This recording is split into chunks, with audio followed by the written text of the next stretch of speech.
sepanjang zaman itu adalah penderitaan terus menerus. Penderitaan terus menerus. Apa kami mau katakan? Ya. Perbatasan banyak. Perbatasan bisa dijual, Pak. Ya. Dengan begitu banyak uang tidak ada di perbatasan. Sampai saya mengatakan, aku inilah orang yang sedang berdiri di atas batu NKRI. Aku berdiri. Makanya akhir kataku itu harusnya sampai kapan kami lepas dari senasib dengan Palestina. Ya. Makanya saya juga bingung, Pak. Harusnya orang-orang yang di perbatasan adalah orang-orang yang harus mendapatkan perhatian khusus. Karena mereka adalah orang-orang yang menjaga area betul dari negara lain. Ya. Jangan sampai malah justru orang yang ada di perbatasan ini lebih dekat dengan negara lain ketimbang negaranya sendiri. Ya, itulah yang diharapkan sebenarnya masyarakat yang ada di perbatasan untuk memutuskan rantai kemahalan yang ada di perbatasan ini. Sebenarnya akses jalan darat itu yang diutamakan atau yang diprioritaskan oleh pemerintah. Kalau jalan akses darat itu sudah selesai, yang jelasnya masyarakat yang ada di perbatasan ini hilang sudah itu apa istilahnya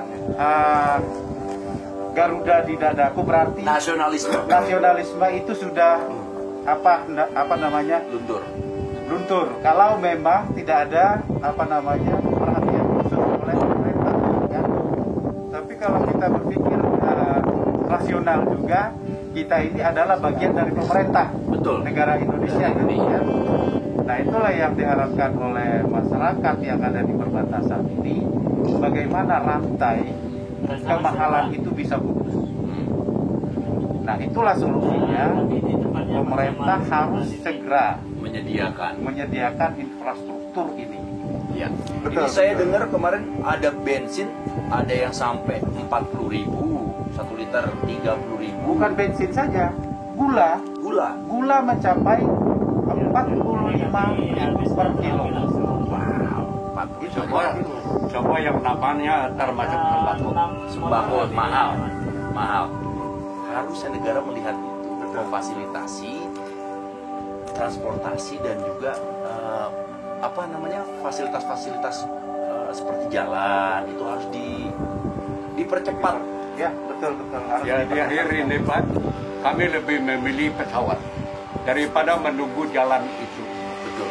Apa yang Bapak ingin harapkan atau Bapak ingin sampaikan, harapan apa untuk supaya daerah Bapak ini bisa didengar? Bapak silakan. Harus dibangun, Pak, dibangun seperti Indonesia. Karena bayar pajak. Karena kita semua bayar pajak. Kita semua punya kewajiban yang sama, maka kita punya hak semua yang sama. Jalan, semua infrastruktur, kan semua bidang struktur. Pendidikan juga tidak kalah semua. Kesehatan. Seperti daerah lain. Kesehatan. Apakah tunggu saya? Minta maaf ya, Pak. Tunggu saya seperti sikapnya Irian, seperti sikapnya Aceh. Ya. Tapi itu yang saya tunggu selalu itu? Jangan. Benar, Aku sudah mikir itu lama, Pak.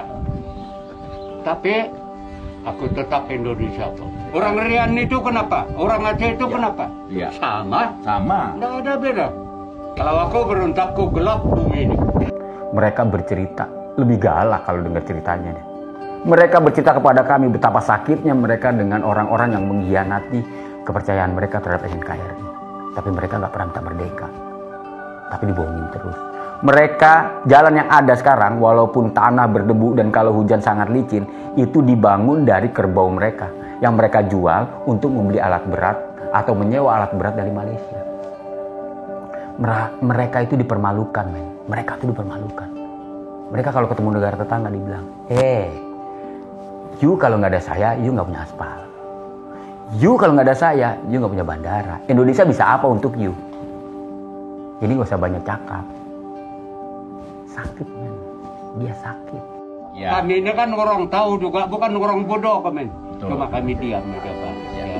Saya sudah berbicara dengan Jokowi langsung 4 mata ya. Pak, bangun perbatasan ini seperti Indonesia. Siap, bilang. Saya masih menuntut. Pak Jokowi, kalau Pak Bapak Jokowi masih ingat sama janjinya, silakan Pak. Ya. Dengan Bapak? Nama Liwi G. Paru. Liwi G. Paru, Kepala Adat Besar Krayan Hulu. Siap, kita sampaikan Pak. Mudah-mudahan kita... Jangan tidak sampai ya. Ya, mudah-mudahan.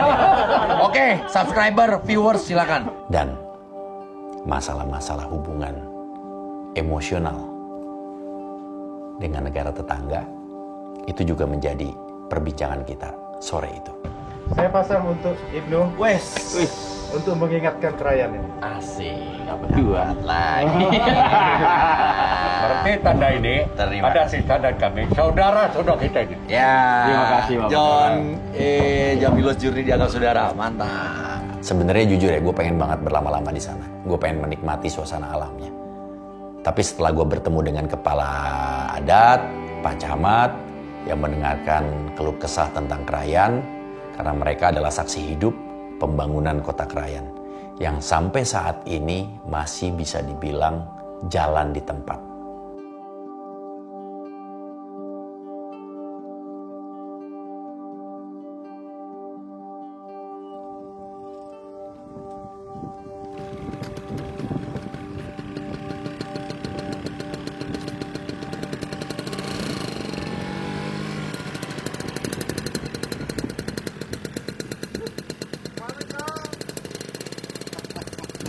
Setelah kita meninggalkan Krayan Selatan, kita melanjutkan perjalanan. Di tengah-tengah kembali kita dipertemukan dengan sekelompok komunitas motor yang mereka namakan dengan K2TG, Komunitas Krayan Turun Gunung.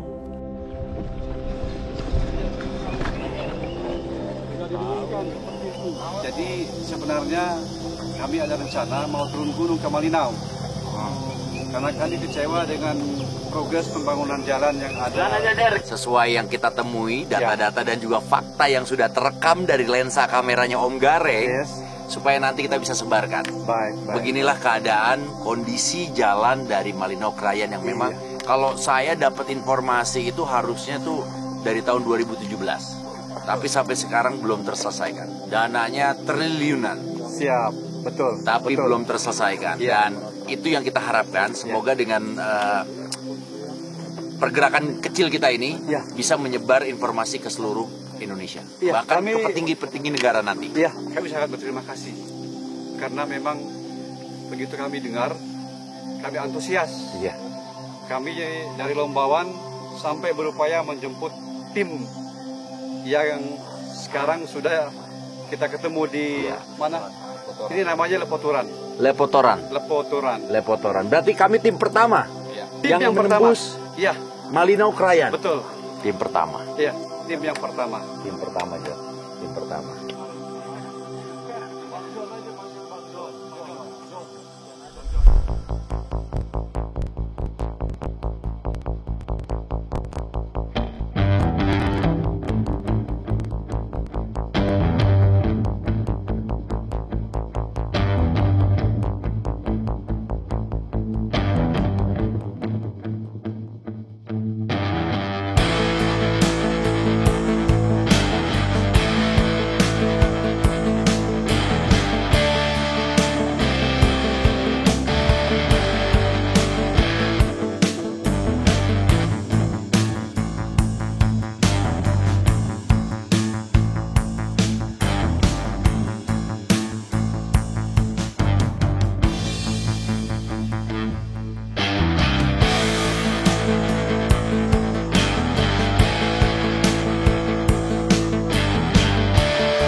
Yes! 8 hari 7 malam kita akhirnya sampai di Lembudut, Kabupaten Nunukan, Krayan Barat.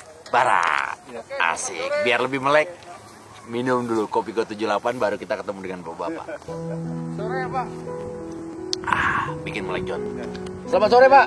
Jadi ya selain teman-teman dari tim ekspedisi ini nanti didukung lagi teman-teman dari komunitas yang paling tidak pemerintah bisa lebih cepat cepatlah. Responsif lagi. Ya, responsif untuk percepatan. Siap. Karena kondisi kita saat ini memang untuk sembako, kebutuhan material kita juga cukup tinggi sekali di sini. Iya, jadi ada terjadi diferensiasi harga ya. Benar. Karena memang distribusi sembako itu yang menyebabkan harga jadi Iya, melonjak. iya, luar biasa. Luar biasa. Ya, gambarannya yang sebelumnya kita menikmati gula harganya 13.000, sekarang di 35.000. Wow. Lonjakan yang sangat tinggi sekali. Bukan naik, itu lompat ya Pak? Luar biasa. Terjun. Ini sejak di lockdown lebih parah nih. Garuda di dadaku, macan di perutku. Udah nggak berlaku sama dia. Garuda di dadaku, Garuda di perutku. Tapi harga Garuda yang di perutnya, gula 1 kilo 45.000. Bensin 1 liter bisa mencapai 50.000. Harga gas LPG isinya saja bisa mencapai 1 juta. Telur sekilo bisa mencapai 100.000. Itu Indonesia kan? Seluput itu kalau udah diturun, mungkin kita udah bisa masuk barang dari sana. Pak, saya kalau dengar kata selukut, saya trauma Pak. Trauma ya. Trauma Pak. Itu kita berjuang habis-habisan, tenaga kita dikuras habis sama gunung itu.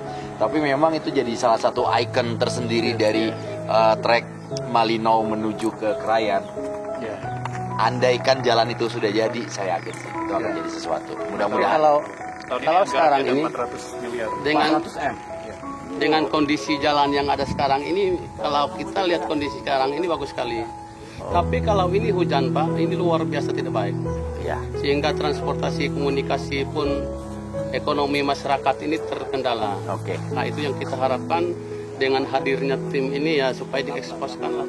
Siap. Dan kita kedua, akan ekspos. ya kita harap supaya pemerintah baik kabupaten juga, provinsi dan pusat juga memperhatikan ini. Ya. Ya. Ini di sini ada alat. Ini sebenarnya alat perusahaan yang bekerja. Kami minta untuk bantu kami dorong jalan ini swadaya. Swadaya. Ya, karena kondisi di wilayah ini seperti ini, Pak. Ya. Ya. Ya, kalau kita harapkan jalan yang permanen seperti kota, ya memang seperti itu harapan kita. Ya. Mudah-mudahan. Ya. Tapi sebelumnya saya ucapkan terima kasih Bapak-bapak semua di sini sudah menerima kedatangan tim Jamilos Journey. Kita memang orang yang hobi dengan adventure, enduro travel, dan kita pengen mengenal Indonesia lebih dalam lagi, nggak cuma di tempat-tempat yang sudah terkenal, yang jalan-jalannya sudah bagus semua, tapi kita memang pengen mengenal Indonesia, tepatnya sekarang di perbatasan antara Indonesia dan Malaysia. Mudah-mudahan dengan begini kita bisa lebih dekat lagi, bukannya Krayan lebih dekat ke negara tetangga, harusnya Krayan lebih dekat Ya, memang kita kita dengan harap, Indonesia. kita harus seperti itu. Karena sekarang ini kita tahu, lihat sendiri Pak, memang kita ini ketergantungan kita dengan Malaysia. Ya, saat ini. Itu yang kami harapkan, mudah-mudahan secepatnya jalan yang dari Malinau itu tembus ke sini. Ya, Kalau tidak seperti itu, memang kondisi kita ini sepertinya tergantung dengan Malaysia. Ya. Baru-baru ada berita di Malaysia itu terang-terang menyebut bahwa Indonesia ini ketergantungan mereka dengan Malaysia. Ya. Ya. Betul. Ya, supaya segera mungkin ya jalan itu realisasi. Siap. Pokoknya kita kemarin sudah merekam habis trek dari Malinau sampai Krayan. Ya. Dan kondisinya boleh saya katakan hancur parah. Ya. Sangat hancur parah. Jadi belum layak untuk kendaraan baik roda 2 ataupun roda 4 melintas di situ. Kalaupun ada, saya yakin itu adalah orang-orang hebat, orang-orang yang punya nyalinya ada 16 kayaknya Pak. Itu hebat banget tuh. Kita aja berlima bisa tembus itu 6 hari 6 malam dengan segala macam logistik, bahan bakar yang kita bawa, dan itu membebankan pergerakan kita. Tapi memang seperti itu yang harus kita bawa. Kalau enggak, kita bisa jadi orang bodoh. Begitu masuk kita nggak punya senjata. Karena kita kan mau perang ceritanya kita mau perang, tapi kita harus juga siap dengan senjatanya. Dan alhamdulillah kita bisa berhasil menembus ke tempatnya. Pertama yang kita tembus adalah Binuang, Krayan Tengah jatuhnya ya, Krayan Tengah. Ya itu baru ya. Iya, itu dia. Kalau jalan antara kami ini kan baru-baru ini 3 hari 4 hari ini sudah bagus. Udah bagus ini, udah masih. Kemarau juga kebetulan ada alat perusahaan lewat, ya kita minta dorong ini. Ya. Kalau kemarin hujan ini Pak, mungkin habis. ya kita main dorong-dorongan juga di situ. Ya. Pemerintah pusat mohon didengar ya, bapak-bapak di sini, saudara-saudara kita di sini. Semoga dipercepat. Ini ingat sudah berapa tahun ini proyek ini? Sudah bertahun-tahun. Mungkin kalau ada alasan ini pemadatan supaya lebih keras, saya kira itu bukan sebuah alasan. Mudah-mudahan dengan adanya liputan dari Jamilo's Journey dan juga bapak-bapak yang ada di sini bisa membuat pusat lebih responsif sama. Karena ini saudara kita, semuanya kita Indonesia. Setelah itu mereka mengucapkan terima kasih, kita sempat ngobrol-ngobrol dan kita langsung diarahkan menuju ke penginapan yaitu hotel. John, baru kali ini Jamilo's Journey dikasih hotel. Biasanya rumah penduduk.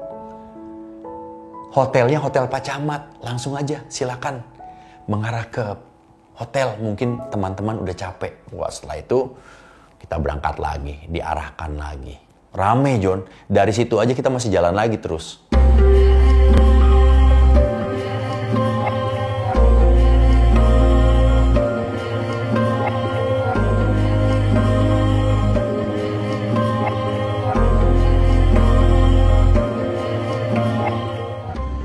Ini adalah aspal yang kita bisa rasakan setelah beratus-ratus kilometer tidak ada aspal. Sekarang kita baru ngerasain. Yes. Artinya utangnya pemerintah masih banyak banget, Yo. Banyak banget nih. Ini baru cuma 20 kilo. Ini berapa kilo? Ini baru 2 kilo. Berapa? Baru 2 kilo. 2 kilo dari kota. Dari Lombawan baru 2 kilo ini. Oh, baru 2 kilo? Baru 2 kilo. Yang Pak Jokowi naik motor itu? Gimana? Masih sana lagi. Oh, lain lagi. Lain lagi. Oke, kalau gitu kita lanjut.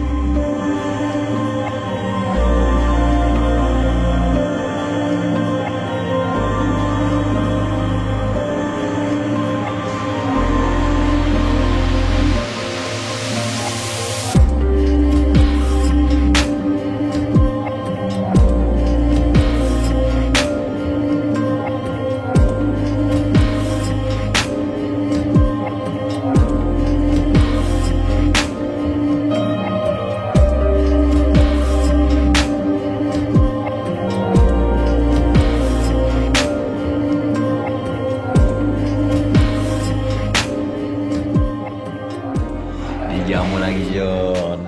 Makan enak, John. Kemarin kan makannya seadanya, cuma chicken nugget sama sosis. Nah, kalau sekarang banyak. Sekarang melimpah. Wah, ini kan nih, John.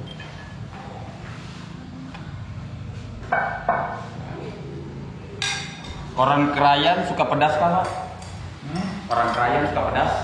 Tidak semua. Sayur ikan, John. Bismillahirrahmanirrahim.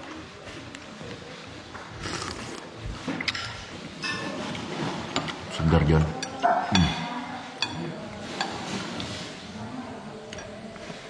Ikannya kita coba. Empuk banget.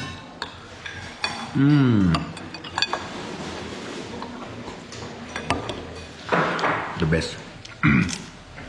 Sekarang kita cobain sambal aja.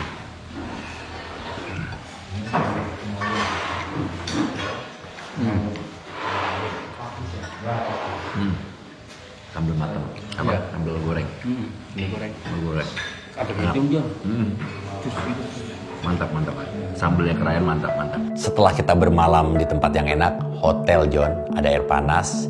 Besokan paginya, gua dan tim bilang sama Om Gareng, Om, besok pagi pertama yang harus kita lakukan adalah kita harus ke rumahnya Leo.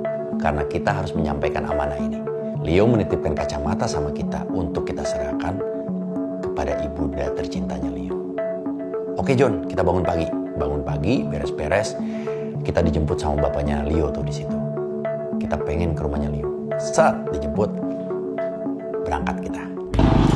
Nah, hari ini kita bakal ke rumahnya Leo, sahabat kita, yang memberikan masukan untuk kita menuju ke Krayan.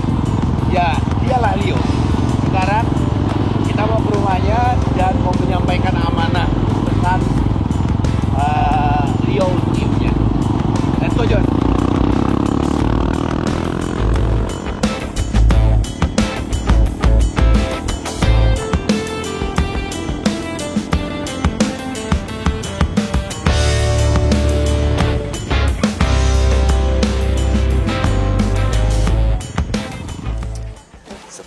kita dijamu sama masyarakat Krayan, diterima dengan baik, ada sambutan yang sangat luar biasa. Sampai-sampai nih kita udah mulai agak sedikit rapi. Kenapa? Karena kita dikasih tempat tinggal, dikasih makan, luar biasa orang Krayan. Bahkan tempat tinggal kita dikasih hotel di sini. Wah.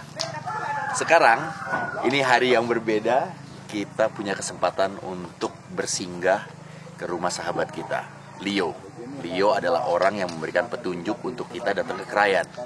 Masih ingat nggak? Nah, kalau masih ingat, Leo juga